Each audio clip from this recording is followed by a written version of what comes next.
마라나타. 네, 옆에 계신 분들과 함께 인사할까요? 마라나타.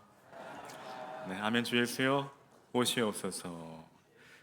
날마다 좀 다시 오심을 우리가 기대하며 늘 반가운 모습으로 인사할 수 있기 바랍니다. 네, 우리 좀 다시 오십니다. 믿으십니까? 아멘. 네. 여러분, 오늘 우리가 이 대림절, 대강절 셋째 주일로 지킵니다. 대림절, 대강절은 거듭 말씀드리지만 마라나타, 우리를 이 땅에 오신 그 주님, 그리고 이제 곧 다시 오실 그 주님을 우리가 간절히 기대하며 기도하며 기다리는 절기입니다. 그래서 오늘도 예수님의 재림을 우리가 어떻게 준비해야 할지를 말씀을 통해 함께 조명해 보고자 합니다. 그러니까 오늘 보면은 그날과 그때 곧 예수님의 재림에 관한 말씀입니다.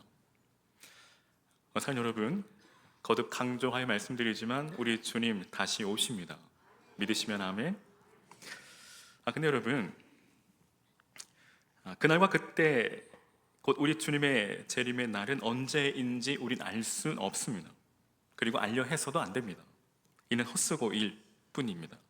왜냐하면 그날과 그때는 오직 하나님께서 정하신 때요, 또 오직 하나님만 아시기 때문입니다.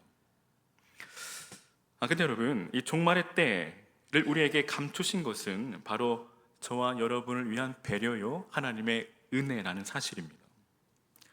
36절을 보면 그날과 그때는 아무도 모르나니라고 말씀하십니다. 근데 예수님께서는 바로 앞전에서 종말에 관한 이 무화과 나무 비유를 통해 천지는 없어지더라도 내 말은 없어지지 아니하리라고 친히 말씀하십니다. 그러므로 예수님의 말씀을 종합해 볼 때 종말은 반드시 올 것이지만 그때는 아무도 모른다는 말씀입니다. 결국 예수님께서는 때에 관한 이 사람들의 그 불필요한 호기심을 불식시키시고 대신 이 종말의 확실성에 대해 주목할 것을 촉구하고 계십니다. 그러니까 이 혹자는 아무리 종말이 확실하다 할지라도 그때를 모른다면 아무런 소용이 없지 않을까요? 라고 반문할지도 모르겠습니다. 그러나 그렇지가 않습니다. 오히려 종말이 분명히 있음을 알려주시되 때에 관하여는 말씀하시지 않는 주님의 이 가르침은 오늘 우리의 유익을 위한 것입니다. 참고로 우리 인간에겐 두 가지 의미의 종말이 있습니다. 하나는 개인의 죽음으로 찾아오는 개인적인 종말, 또 하나는 주님의 재림을 통해 오는 말세 지말, 이 마지막 때의 종말입니다. 근데 우리는 이 중 어떤 종말에 대해서도 그때를 알지 못합니다. 우리 단지 그때를 짐작할 뿐입니다. 근데 여러분, 이것이 오늘 우리에게 해가 될까요? 그렇지 않다라는 것이죠. 그것은 오늘 우리에게 유익이 된다라는 것입니다. 그럼 만일 우리가 이 개인적인 이 종말 또는 마지막 때의 종말의 때를 우리가 안다고 한다면 어떠한 일들이 벌어질까요? 만일 그때가 가깝다면 사람들은 모든 일을 내팽개치고 또 자포자기한 채 오직 종말의 때에만 집착함으로 정상적인 생활을 하지 못할 겁니다. 여러분, 죽음의 시간이 점점 다가오는데 어떻게 정상적인 삶을 살아갈 수 있단 말입니까? 또한 만일 반대로 그날이 멀다면 많은 사람들이 종말의 그 직전에 회개하면 된다라고 생각하고 이 세상의 쾌락과 향락에 빠져 무질서한 삶을 살아가게 될 것입니다. 그리고 이 역시 정상적인 삶을 살아갈 수 없다라는 것이죠. 될 대로 되라는 식입니다. 하지만 여러분, 우리는 개인적이든 현세적이든 그 종말의 때를 알지 못하기에 오늘도 우리는 그 믿음과 소망과 확신과 기대 가운데 하루하루를 살아갈 수 있다라는 것이죠. 고로 그 종말의 때를 알지 못하는 것이 오히려 우리에게 은혜요, 하나님의 배려라는 것입니다. 그러면 오늘 저와 여러분, 우리는 주님께서 그때를 감추신 것을 불평하지 말고 오히려 종말의 그 확실성을 분명하게 인식하고 오히려 그것이 은혜임을 알고 감사함으로 매일의 일상을 살아가시기를 주의 이름으로 축원합니다. 또한 하나님께서 그때는 감추시되 반드시 죽음이 있다는 이 사실을 우리에게 알려주심도 감사하시기 바랍니다. 여러분, 세상의 많은 사람들은 지금 이 시간에도 자기들이 언젠가 반드시 죽는다는 사실과 또한 주님께서 반드시 오시리라는 그리고 반드시 심판이 있을 것이라는 이 사실을 외면한 채, 망각한 채 여전히 자신이 주인된 삶을 살아가며 고집합니다. 그러나 여러분, 진정 무엇이 중요한디? 여러분, 정말 무엇이 중요한지를 모른 채 살아간다라는 것입니다. 아니, 죽어가는 것이죠. 마치 이 땅의 삶이 전부인 것처럼, 이 땅의 삶이 영원할 것처럼 살아갑니다. 하지만 여러분 기억하십시오. 이 땅에서의 우리의 삶은 결코 영원하지 않습니다. 고로 중요한 것이 무엇일까요? 고로 중요한 것은 노후 대책보다 더 시급하고 더 중요한 것은 바로 사후 대책이라는 것입니다. 그 이유는 이 땅에서의 우리의 삶은 제한적이고 일시적이지만 죽음 이후의 삶은 영원하기 때문입니다.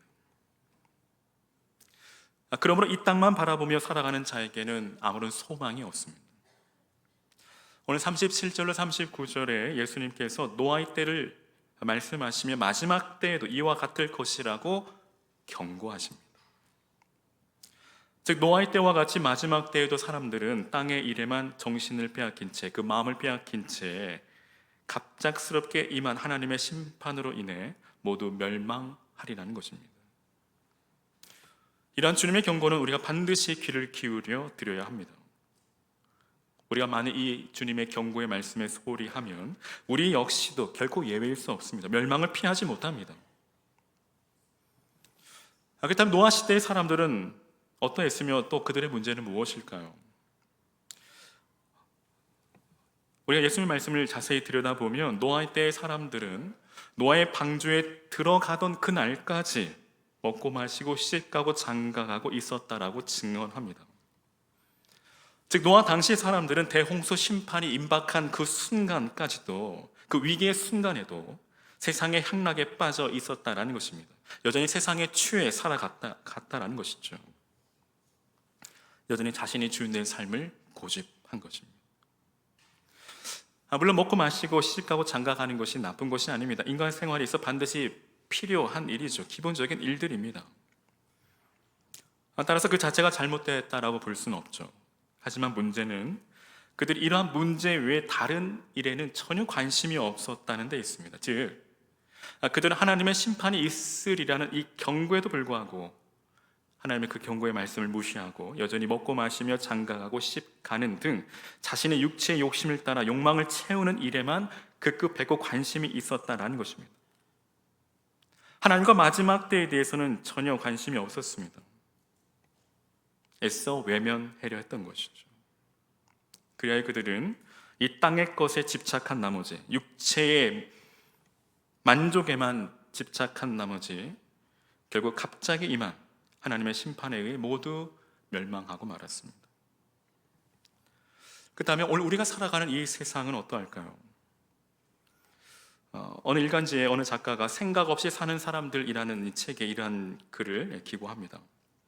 눈을 떠보면 매일 생겨나는 것은 레스토랑, 골프장, 러브호텔, 우리 교회 주변에도 얼마나 많습니까?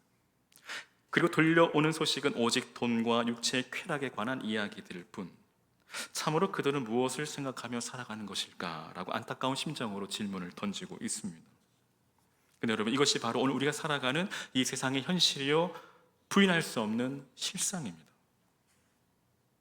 이 얼마나 안타까운 일입니까? 예수님은 분명히 이 세상 종말이 있을 것임을 말씀하셨고 그 징조들이 곳곳에서 나타나고 있음에도 사람들은 그 일에는 전혀 관심을 두지 않고 노아 시대의 사람들과 같이 오직 자기의 세상적인 욕심을 채우는 일에만 몰두하고 있습니다. 하지만 이러한 자들에겐 소망이 없습니다.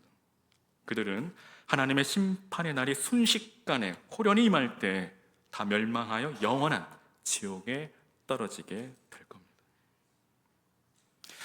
그러므로 오늘 저와 여러분, 우리가 이 땅을 살아갈 때에 우리가 성실하게 땅의 것을 위해 일하되 땀을 흘리되 오직 땅의 것만 바라보아서는 안 된다라는 것입니다. 우리는 하나님의 백성답게 하늘의 것, 위의 것을 바라보아야 합니다. 그리하여 이제 곧 임박한 하나님의 심판을 준비하는 삶을 우리가 살아감으로써 물론 세상을 심판하실 때 구원받은 노아와 그의 가족처럼 장차 있을 이 불의 심판에서 구원의 은혜를 입는 복된 성도의 삶 되시기를 주의 이름으로 간절히 축원합니다. 마지막 때를 살아감에 있어 종말론적인 신앙을 갖는 것은 매우 중요합니다. 그 이유는 마지막 때를 준비할 수 있기 때문이죠. 그런데 이 올바른 바른 이 종말론적 신앙은 때를 계산하는 것이 아니라 깨어 있는 것입니다. 42절에 그러므로 깨어 있으라고 말씀하시죠. 그리고 이렇게 깨어 있으라는 이 말씀은 계속되는 열천의 비유 가운데 계속해서 등장합니다. 이처럼 예수님은 당신의 임하심과 세상의 끝의 징조에 대해 질문하는 제자들을 향하여 그때에 관한 말씀보다는 깨어 있을 것을 더욱 강조하고 계십니다. 따라서 우리는 예수님의 말씀 속에서 진정 예수님께서 제자들과 이 땅의 성도들이 어떠한 삶을 살아가야 할 것인가, 마지막 때를 어떻게 대비해야 될 것인가를 분명하게 말씀하고 계십니다. 여러분, 예수님께서 하나님의 나라를 선포하시고 오늘 종말이 올 것을 선포하신 것은 우리가 종말을 준비하며 하나님 나라의 백성으로 참되게 살아가는 것을 보시기 위함이지, 결코 마치 수학 문제를 풀듯 그 날짜와 그날을 계산하고 앉아있는 모습을 보기 위함이 결코 아닙니다. 그러므로 저와 여러분, 종말과 하나님의 나라에 관한 주님의 이 가르침을 보고 들을 때마다 관심을 그때에 두지 말고 어떻게 살 것인가에 두시기를 바랍니다. 그리고 오늘 말씀처럼 항상 깨어있는 믿음의 자세로 살아가시기를 바랍니다. 낮에 깨어있는 자와 같이 항상 단정하고 또 경건한 모습으로 또 맡은 사명을 다하는 저와 여러분 되시기를 주의 이름으로 축원합니다. 그리하여 주님께서 뜻하지 않는 시간이 오실 때 오늘 저와 여러분 잠자는 자와 부끄러운 모습이 아닌 같은 부끄러운 모습이 아닌 깨어서 주님을 맞이하시는 복된 성도의 삶이 되시기를 거듭 축원합니다. 근데 여러분, 참으로 안타까운 사실은 무엇일까요? 많은 사람들이 종말을 잊고 살아갑니다. 그런데 더욱 안타까운 것은 이 땅을 사는 성도들 역시도 마찬가지라는 것입니다. 오늘 44절에 이러므로 너희도 예비하고 있으라 생각하지 않은 때 인자가 오리라고 말씀하십니다. 그리고 앞전에 36절에 보면 천지는 없어지겠으나 내 말은 없어지지 아니하리라고 말씀하시죠. 즉 예수님의 이 종말의 예언이 반드시 이루어지되 사람이 생각하지 않는 때 예수님께서 오심으로 종말이 찾아온다는 것입니다. 이처럼 이 세상의 끝, 이 세상의 종말은 반드시 이루어질 변개할 수 없는 변하지 않는 진리이고 팩트이고 사실입니다. 그럼에도 불구하고 오늘날 많은 사람들이 종말을 잊고 살아갑니다. 성도 역시도 마찬가지입니다. 그들은 주님의 재림이 지체됨으로 말미암아 마치 이 세상의 종말은 없을 것이라고 생각하죠. 대단한 착각입니다. 그래서 종말을 대비하지 않습니다. 여전히 세상의 쾌락에 빠져 살아갑니다. 재물의 탑을 쌓고 인기의 탑을 쌓고 명예의 탑을 쌓고 권력의 탑을 쌓기에 열중합니다. 그러나 여러분, 세상에 종말이 있게 될 것이라는 이 신실하신 이 하나님의 말씀은 반드시 이루어진다는 것입니다. 신실하신 하나님은 반드시 그 언약을 지키시는 분이십니다. 그리고 지금까지 하나님의 말씀, 그 언약은 이루어지지 않는 것이 하나도 없습니다. 이제 마지막 남은 약속은 우리 주님 다시 오심입니다. 종말에 대한 주님의 말씀은 반드시 그대로 이루어지고 성취될 것입니다. 그래야 그때의 종말을 대비하지 아니하고 이 세상 것들만, 이 세상의 것들만 추구하며 또 이 세상의 삶에 몰두하는 사람들은 마지막 최후 심판의 날 뼈저리게 후회하게 될 겁니다. 그들이 애써 쌓은 그 공든탑은 무너질 것은 물론이거니와 아무리 큰 소리 외쳐 울어도 아무런 소용이 없다라는 것입니다. 여러분, 노아 방주 시대에 그 방주의 문이 닫히는 그 순간 얼마나 많은 사람들이 달려와 그 문을 두들겼을까요? 아마 그 손에서 피가 철철 흘러 넘쳤을 겁니다. 그래도 여러분, 한 번 닫힌 구원의 문은 절대 열리지 않습니다.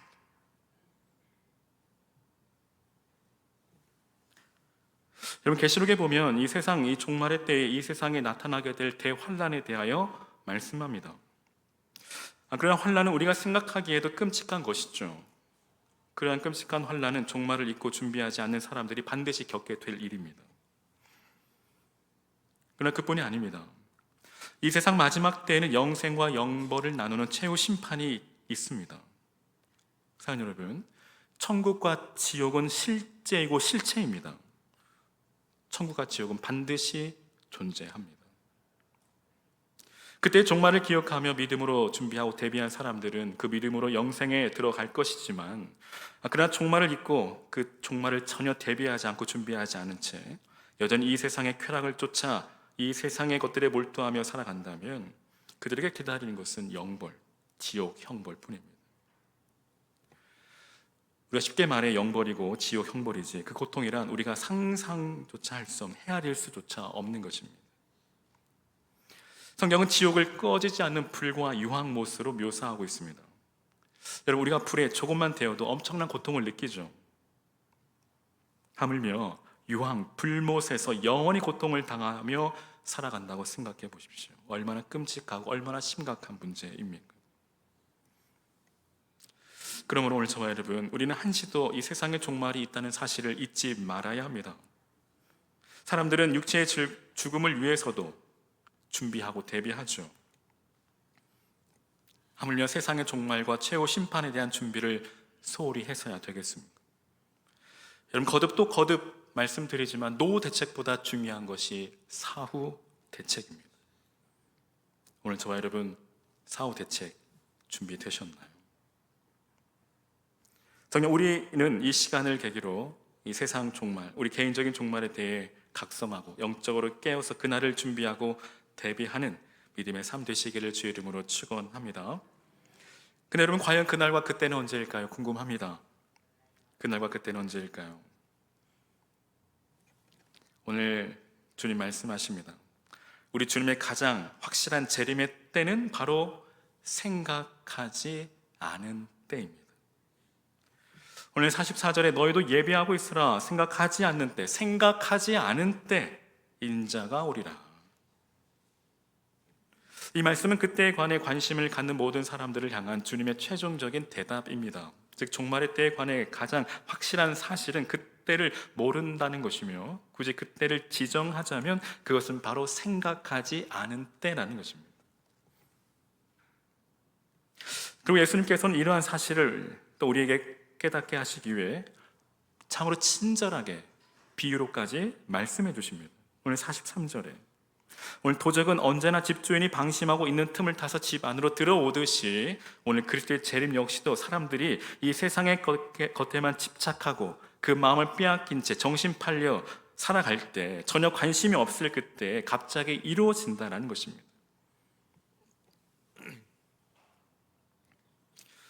근데 예수님께서 이토록 때에 관한 중요한 가르침을 하고 계심에도 불구하고, 강조하심에도 불구하고 이 세상의 사람들은 여전히 그때에 관해 관심이 없습니다. 뿐만 아니라 인간의 그 잘못된 호기심은 그야말로 지칠 줄을 모릅니다. 그러니까 재미있는 것은 예나 지금이나 그때에 관한 헛된 예측을 하는 사람들이 끊임없이 등장하고 있다는 사실입니다. 지난주에도 말씀드린 것처럼 1992년 10월 28일 밤 12시에 예수님의 재림이 있을 것이라고 하여 그 시간까지 대담하게 예언한 이 담임 선교의 이장림 목사. 하지만 그 결과가 어떠했습니까? 예수님 오셨습니까? 예수님께서 언제 오시리라고 주장한 자들의 예언은 모두 빗나가고 말았습니다. 아니, 오히려 그 시간에 오시는 것이 이상한 일이죠. 왜냐하면 주님은 분명 그 생각하지 않는 때 오시리라고 우리에게 말씀하셨기 때문입니다. 그리고 지난주에 말씀 데살로니가 5장 1절로 3절에 형제들아, 때와 시기에 관하여는 너희에게 쓸 것이 없음은 주의 날이 밤에 도적같이 이를 줄을 너희 자신이 자세히 알미라. 저희가 평안하다, 안전하다 할 그때에 잉태된 여자에게 해산의 고통이 이름과 같이 멸망이 호련히 저에게 임하리니 결단코 피하지 못하리라. 그러면 우리는 근거 없는 말로 소란하게 하는 자들의 그 말에 귀를 기울여서는 안 됩니다. 그리고 만약 주님의 재림이 하루라도 빨리 이루어지길 원한다면 그때를 계산하는 것이 아니라 우리는 오히려 복음을 전파해야 합니다. 그 시간에 복음을 전해야 합니다. 왜냐하면 주님은 천국 복음이 온 땅에 전파되는 그때에 다시 오시리라고 말씀하셨기 때문이죠. 따라서 오늘 저와 여러분, 생각하지 않은 시간에 오시리라는 예수님의 이 말씀을 항상 기억하고 항상 깨어있는 마음으로 이 마지막 때를 대비하고 준비하시기를 바랍니다. 그리고 온 세상 사람들이 이 땅의 것들만을 바라보며 이 땅에 정신을 팔려 살아간다 할지라도 오늘 저와 여러분 마지막 때에 우리는 오직 하늘의 소망을 두고 하늘의 소망을 쌓아가시기를 바랍니다. 이 땅의 소망의 닻을 내리지 마시기를 바랍니다. 오직 하늘의 소망의 닻을 내리시기를 주의 이름으로 간절히 축원합니다. 그래야 지혜로운 다섯 처녀와 같이 항상 기름과 등불을 준비하는 삶을 살아가므로 오늘 신랑 되신 우리 주님 생각하지 않는 그때에 오실 때 기쁨으로 나아가 영접하시는 복된 성도의 삶이 되어주시기를 주의 이름으로 간절히 축원합니다. 그 다음 여러분, 오늘 지혜로운 다섯 처녀와 같이 기름과 등불을 준비하는 삶은 과연 무엇일까요? 그것은 바로 깨어있는 삶입니다. 오늘 마태복음 25장 13절에 예수님은 열 처녀의 비유를 통해 최종 결론의 말씀으로 그런즉 깨어있으라고 말씀하십니다. 그리고 이 깨어있으라는 이 말씀은 오늘 본절 이외에도 종말에 관한 교훈을 하실 때마다 일종의 결론으로 거듭 반복하여 말씀하시기도 합니다. 과연 이것이 무엇을 의미할까요? 마지막 때를 살아가는 성도의 최대 의무가 깨어있는 것임을 보여주는 것 아닐까요? 저는 마지막 때를 살아가는 성도는 다 영적으로 깨어 있어야 합니다. 그럼 도대체 영적으로 깨어 있다라는 것은 무엇을 의미하는 것일까요? 많은 사람들이 생각하듯 단순히 교회 생활을 열심히 하는 것일까요? 그렇지 않습니다. 여러분, 열 처녀의 비유를 다시 한번 자세히 들여다보면 이 비유 가운데 등장하는 열 처녀는 모두 등을 들고 신랑을 맞이하러 갔습니다. 이것은 그들이 외견상으로 겉으로 볼 때에는 모두 깨어 있는 것으로 보입니다. 하지만 그들 중 등과 함께 충분한 기름을 준비하지 않는 미련한 다섯 처녀는 실상 깨어있지 못한 것이죠. 왜냐하면 그들은 신랑이 왔어도 신랑을 맞이할 수 없었기 때문입니다. 이와 같이 주님이 오실 때가 가까이 이른 줄 알고 또 교회 생활을 열심을 낸다 해서 다 영적으로 깨어있는 것이 아니라는 것입니다. 그러므로 자신이 교회 생활에 열심히 있고 많은 활동을 한다 해서 영적으로 깨어있다라고 자만해서는 안 됩니다. 여러분, 사실 이단에 속한 사람들을 보십시오. 그들의 교회 생활과 외적인 활동면은 타의 추종을 풀어할 만큼 열심히 특심입니다. 우리가 따라갈 수 없을 정도입니다. 그렇다고 과연 그들이 깨어있다라고 우리가 말할 수 있습니까? 오히려 그들은 더 영적인 깊은 잠에 취해 있을 뿐입니다. 영적으로 깨어있으려면 등과 함께 무엇보다도 기름을 준비해야 합니다. 곧 말씀과 성령으로 충만해야 한다는 것입니다. 말씀과 성령으로 더불어 하나님과 끊임없는 교제를 나눔으로써 생명력 있는 신앙과 경건의 능력의 삶을 살아가야 하는 것이죠. 이를 바꿔 말하면 예수 그리스도께서 주인 되신 삶입니다. 즉 나는 죽고 오직 내 안에 그리스도가 사시는 삶을 말하는 것입니다. 그 다음에 오늘 우리의 삶은 어떠한가요? 정녕 예수님께서 진정 내 삶의 주인 되고 계십니까? 아니면 여전히 내가 내 삶의 주인이 되어 있지는 않습니까? 신앙생활도 내 마음대로, 신앙생활 내 뜻대로, 내가 하고 싶은 대로, 여러분 그렇게 신앙생활을 하고 있지 않습니까? 여러분 그렇게 신앙생활을 하는 중에 예수님께서 오실지 모릅니다. 그렇다면 이 시간 우리가 우리 자신을 돌아보아야 하겠습니다. 나는 과연 영적으로 깨어있는 자인가? 늘 말씀과 성령으로 충만한 자인가? 진정 나는 죽고 오직 예수로 사는 삶을 살아가고 있는가? 예수님이 진정 내 삶의 주인 되고 계신지 여러분 우리 삶을 돌아보십시오. 만약 그렇지 않다면 우리가 아무리 교회에서 열심히 신앙생활을 하고 봉사를 하고 또 아무리 직분을 맡아서 교회를 섬긴다 할지라도 여러분 그것이 저와 여러분의 그 구원을 지켜주지 못합니다. 목사라고 해서 구원받는 것이 결코 아닙니다. 오늘 정말 내 삶의 주인은 누구인지 우리 자신을 정직하게 들여다보시기를 바랍니다. 사랑하는 여러분, 2000년 전 이 땅에 오셔서 십자가에 죽으시고 부활하신 또 승천하신 예수님은 다시 오시겠다라고 우리에게 약속하셨습니다. 그럼에도 오늘날 교회 다니는 사람들조차 예수님의 재림에 대해 그저 막연하게 생각하거나 믿지 못하는 경우들이 참 많이 있음을 보게 됩니다. 뿐만 아니라 주님의 재림을 믿는다 하면서도 그날에 대해 전혀 무감각한 채 전혀 대비 없이 준비 없이 살아가는 모습들을 발견합니다. 마치 노아의 홍수 시대와 같이 말이죠. 어쩜 오늘날 우리가 살아가는 이 시대는 노아의 홍수 시대와도 같습니다. 즉 하나님의 심판에 대해 전혀 무관심하다라는 것이죠. 주님의 재림에 대해 전혀 무감각하다라는 것입니다. 하지만 여러분, 노아의 홍수 때처럼 우리 주님은 반드시 다시 오십니다. 오늘 사도행전 1장 11절에 이르되 갈릴리 사람들아 어찌하여 서서 하늘을 쳐다보느냐, 너희 가운데서 하늘로 올려주신 이 예수는 하늘로 가심을 본 그대로 오시리라 하고 말씀하십니다. 예수님께서 친히 마가복음 13장 26절에 그때 인자가 구름을 타고 큰 권능과 영광으로 오는 것을 사람들이 보리라고 말씀하시고, 또 계시록 22장 7절과 20절에 거듭 내가 진실로 속히 오리라고 약속하십니다. 사랑하는 여러분, 말씀대로 부활하신 예수님은 이제 말씀대로 다시 오십니다. 이제 모든 하나님의 역사는 예수님의 재림을 향해 달려가고 있습니다. 사랑하는 여러분, 우리 주님 처음 오실 때에는 죄인을 구원하러 구원자로 오시지만 두 번째 오실 때에는 죄인을 구원하러 오지 않습니다. 우리 주님 다시 오실 때에는 산자와 죽은 자를 심판하는 심판주로 오십니다. 그때는 어떠한 변명도 통하지 않습니다.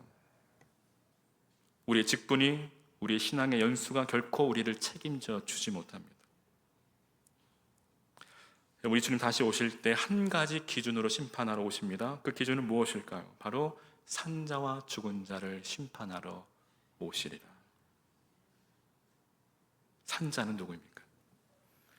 산자는 주님 다시 오심을 믿고 늘 깨어서 말씀과 기도로 단단히 무장하여 주님 맞을 준비하는 자입니다. 믿음의 산자로 주님 언제 오시더라도 기쁨으로 주님을 맞이하는 자, 이 자가 바로 산자입니다. 사랑하는 여러분, 오늘도 우리가 살아가는 이유는, 오늘도 하나님께서 우리에게 새 날, 새 생명을 주신 이유는 주님 맞을 준비하라는 것입니다.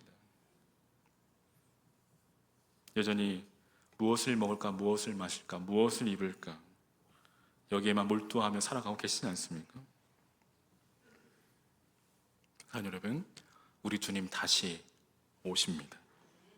우리가 주님 다시 오실 그날을 믿음의 눈으로 바라보며 더 주님 다시 오실 그날을 간절히 기대하며 기도하며 기다리면서 주님 언제 오시더라도 기쁨으로 주님을 영접하여 저 천국에서 우리 주와 함께 어린 양 혼인잔치에 참여하는 저와 여러분 되시기를 주의 이름으로 간절히 축원합니다.